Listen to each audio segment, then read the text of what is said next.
Nandito ako ngayon sa site. Ito yung lalagyan ng semento. Ayan. Tapos pag nalagyan na ng semento yan, lalagyan ng buhangin.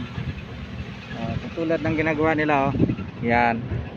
Yan, nalalagyan ng buhangin. Tapos papailan na ng interlock. Yan ang trabaho. Pag napailan ng interlock level na yan dito. Dito na yan level. Ayan. So magiging maganda na yung daanan, kahit parkingan ng sasakyan hindi siya lulubog.